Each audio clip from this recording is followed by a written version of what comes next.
ಯಾವತ್ತೂ ಕೂಡ ಈ ಬೈಲ್ಯಾಟ್ರಲ್ ಇಶ್ಯೂನ ನಾವು ಅಂತಾರಾಷ್ಟ್ರೀಯ ವೇದಿಕೆಯಲ್ಲಿ ನಾವು ಚರ್ಚೆ ಮಾಡೋಕ್ಕೆ ಹೋಗಿಲ್ಲ. ಏನಿದ್ರು ಕೂಡ ನಾವೇ ಬಗೆಹರಿಸ್ಕೊಂಡಿದ್ದೀವಿ. 4 ಸರಿ ನಾವೇ ಯುದ್ಧ ಮಾಡಿದ್ದೀವಿ, 4 ಸರಿ ಕೂಡ ನಾವೇ ಜಯಶೀಲರಾಗಿದ್ದೀವಿ. ಡೊನಾಲ್ಡ್ ಟ್ರಂಪ್ ಅವ್ರು ಹೇಳ್ತಾರೆ ನನ್ನಿಂದ ಆಗಿದೆ ಅಂತ.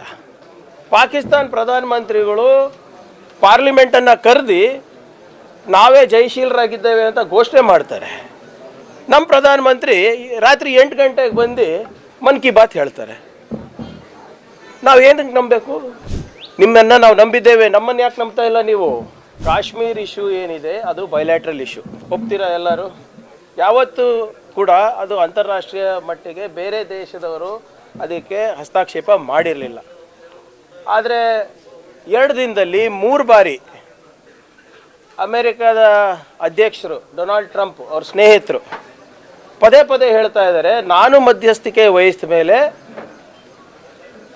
ಇದು ಯುದ್ಧ ವಿರಾಮ ಆಗಿದೆ ಅಂತ. ಇದು ನಿಜಾನ ಇಲ್ವಾ ಗೊತ್ತಾಗಬೇಕಲ್ಲ ನಮಗೆ. ಯಾವತ್ತೂ ಕೂಡ ಈ ಬೈಲ್ಯಾಟ್ರಲ್ ಇಶ್ಯೂನ ನಾವು ಅಂತಾರಾಷ್ಟ್ರೀಯ ವೇದಿಕೆಯಲ್ಲಿ ನಾವು ಚರ್ಚೆ ಮಾಡೋಕ್ಕೆ ಹೋಗಿಲ್ಲ. ಏನಿದ್ರು ಕೂಡ ನಾವೇ ಬಗೆಹರಿಸ್ಕೊಂಡಿದ್ದೀವಿ. 4 ಸರಿ ನಾವೇ ಯುದ್ಧ ಮಾಡಿದ್ದೀವಿ, 4 ಸರಿ ಕೂಡ ನಾವೇ ಜಯಶೀಲರಾಗಿದ್ದೀವಿ.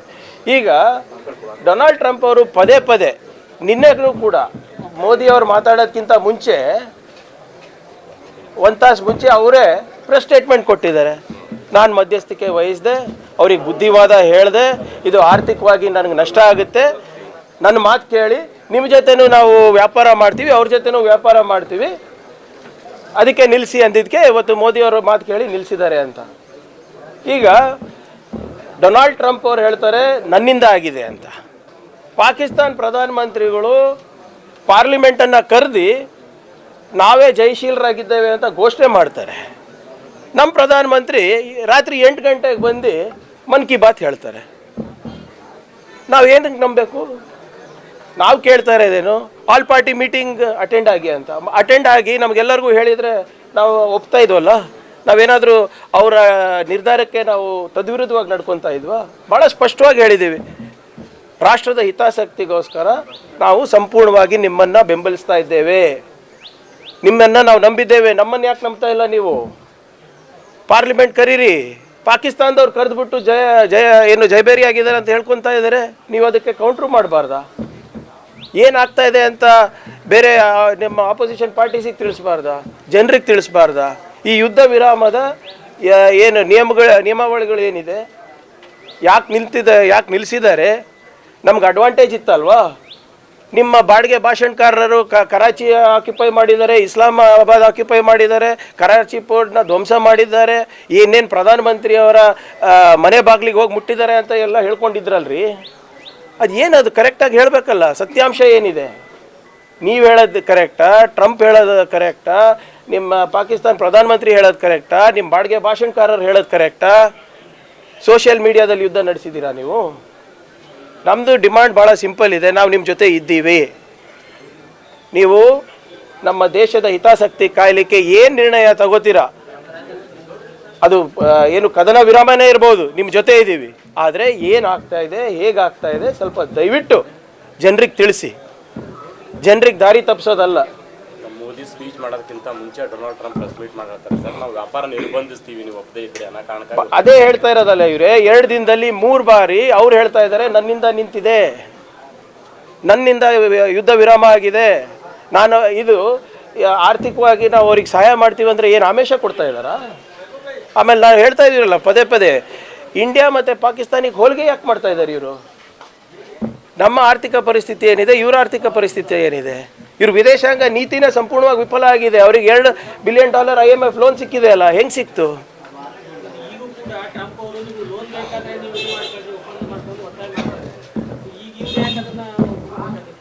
ಅದಕ್ಕೆ ಅವರಿಗೆ ಅದೇ ಕೇಳೋಕ್ಕೆ ತಾನೇ ಹೇಳ್ತಾ ಇರೋದು ಪಾರ್ಲಿಮೆಂಟಿಗೆ ಬನ್ನಿ ಅಂತ. ಆಲ್ ಪಾರ್ಟಿ ಮೀಟಿಂಗು ಅಟೆಂಡ್ ಆಗಲ್ಲ, ಪಾರ್ಲಿಮೆಂಟಲ್ಲೂ ಮಾತಾಡಲ್ಲ, ಪಾರ್ಲಿಮೆಂಟ್ ಕರೆಯೋದ್ರೂ ಕರೆಯೋದಿಲ್ಲ. ಮತ್ತು ಇವತ್ತು ಏನು ಬೈಲ್ಯಾಟ್ರಲ್ ಇಶ್ಯೂನ ಇವತ್ತು ಇಂಟರ್ನ್ಯಾಷನಲ್ ಇಶ್ಯೂ ಮಾಡಿಬಿಟ್ಟಿದ್ದೀರಿ. ಯಾವುದು ಸರ್? ಪಾರ್ಲಿಮೆಂಟ್ ಎದುರಿಸೋದು ಬಿಟ್ಬಿಡಿ, ಒಂದು ಪ್ರೆಸ್ ಮೀಟ್ ಎದುರಿಸಲಿ ಸಾಕು. 11 ವರ್ಷದಲ್ಲಿ ಒಬ್ಬ ಪ್ರಧಾನಮಂತ್ರಿ ಆಗಿ ಒಂದು ಪ್ರೆಸ್ ಮೀಟ್ ಮಾಡೋದು ಸಾಮರ್ಥ್ಯ ಇಲ್ಲ. ಚಪ್ಪ ನಿಜ್ಕ ಸೀನಾ, लाख लव लेटर को लिखना पाकिस्तान को बंद करना ಎಲ್ಲ ಬರೇ ಕೆಂಪುಕೋಟೆ ಮೇಲೆ ಭಾಷಣದಲ್ಲಿ ಮನ್ ಕಿ ಬಾತ್ನಲ್ಲಿ ನಿಮ್ಮ ಮಾಧ್ಯಮದಲ್ಲಿ ಫರ್ಗೆಟ್ ಭಾಳ ಸ್ಪಷ್ಟವಾಗಿ ಹೇಳ್ತಾ ಇದ್ದೀನಿ forget addressing the parliament let the prime minister address a press conference first ಏನು ಆಗಬೇಕಿತ್ತು ಅಂತೀರಿ ಸರ್ ಈ ವಿಚಾರದಲ್ಲಿ ಅದೇ ಇದೆ ಕೇಳಕ್ಕೆ ಸರ್ ಅವ್ರು ಹೇಳಬೇಕು ನಾನು ಪ್ರಧಾನಮಂತ್ರಿ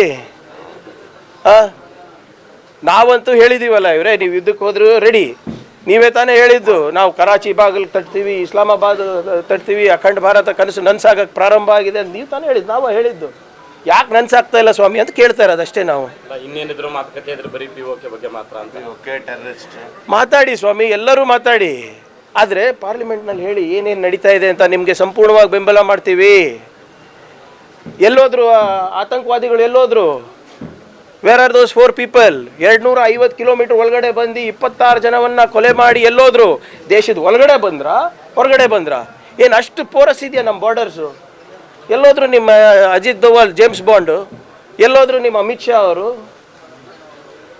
ಅದ್ರ ಬಗ್ಗೆ ಯಾರಾದರೂ ಕೇಳ್ತಾ ಇದ್ದಾರಾ ಸರ್ ಆ 4 ಜನ ಎಲ್ಲೋದ್ರು ಏನು ಇಲ್ಲಿ ಕರ್ನಾಟಕಕ್ಕೆ ಬಂದ್ರ ತೆಲಂಗಾಣಗೆ ಹೋದ್ರ ಬಾಂಗ್ಲಾದೇಶಿಗೆ ಹೋದ್ರ ಚೈನಾಗೆ ಹೋದ್ರ ಆ್ಯಂಡ್ ವಾಪಸ್ ಪಾಕಿಸ್ತಾನಿಗೆ ಹೋದ್ರ ಅಂದರೆ ಇಫ್ ಟೆರ್ರಿಸ್ಟ್ ಆರಾಮಾಗಿ ಬರ್ತಾರೆ ಆರಾಮಾಗಿ ಹೋಗ್ತಾರೆ ಅಂದರೆ it speaks volumes on the governance and administration of the Modi government ಈ ವಿಚಾರದಲ್ಲಿ ಏನಾದರೂ ಮುಚ್ಚಿಡ್ತಾ ಇದ್ದಾರಾ ಅಂತ ನಿಮ್ಗೆ ಅನ್ಸುತ್ತಾ ಈಗ ನನಗಿಂತ ಜಾಸ್ತಿ ಮಾಧ್ಯಮದವ್ರಿಗೆ ಗೊತ್ತು ಪುಲ್ವಾಮಾನಲ್ಲಿ ಏನಾಯ್ತು ನಿಮ್ಗೆ ಗೊತ್ತಾಗಿದೇನ್ರಿ ನಿಮ್ಗೆ ಗೊತ್ತಾಗಿದೆಯಾ ಎಷ್ಟು ವರ್ಷ ಆಯಿತು 5-6 ವರ್ಷ ಆಯಿತು ನೀವು ಮಾಧ್ಯಮ ಸ್ನೇಹಿತರು ಯಾರಾದರೂ ಒಬ್ಬರನ್ನ ನನಗೆ ಕರೆಕ್ಟ್ ಮಾಹಿತಿ ಕೊಟ್ಬಿಡಿ ಪುಲ್ವಾಮಾ ಬಗ್ಗೆ ಇದಂತೂ ಬಿಡಿ ಪಹಲ್ಗಾಮ್ ಅಂತೂ 15 ದಿನ 20 ದಿನ ಆಯಿತು ಪುಲ್ವಾಮಾ ಬಗ್ಗೆ ನನಗೆ ಮಾಹಿತಿ ಕೊಡ್ತೀವಿ ಸೊ ಮುಚ್ಚಿಡ್ತಾ ಇದ್ದಾರೆ ಅಂದರೆ ಅವರ ಕಾರ್ಯವೈಖರ್ಯವನ್ನು ಮುಚ್ಚಾಕ್ಲಿಕ್ಕೆ ಪ್ರಯತ್ನ ಮಾಡ್ತಾ ಇರೋದು ಇದು ಮೋದಿ ಅವರ ಏನು ಚೆಸ್ಟ್ ಥಂಪಿಂಗ್ ಇದೆ ಅಥವಾ ಅವ್ರದ್ದೇ ಅವ್ರು ಬೆಂಚಪ್ಪರ್ಸ್ಕೋತಾ ಇದ್ದಾರಲ್ಲ ಬರೀ ಸೋಷಿಯಲ್ ಮೀಡಿಯಾಕ್ಕೆ ಸೀಮಿತ ಒಂದು ಪ್ರೆಸ್ ಕಾನ್ಫರೆನ್ಸ್ ಎದುರು ಸಹ ಧೈರ್ಯ ಇಲ್ಲ ಪಾರ್ಲಿಮೆಂಟ್ನಲ್ಲಿ ಉತ್ತರ ಕೊಡೋ ಧೈರ್ಯ ಇಲ್ಲ ಬರೇ ಮನ್ ಕಿ ಬಾತು ಮೋನೋಲಾಗ್ಸ್ ಅಷ್ಟೇ ಥ್ಯಾಂಕ್ ಯು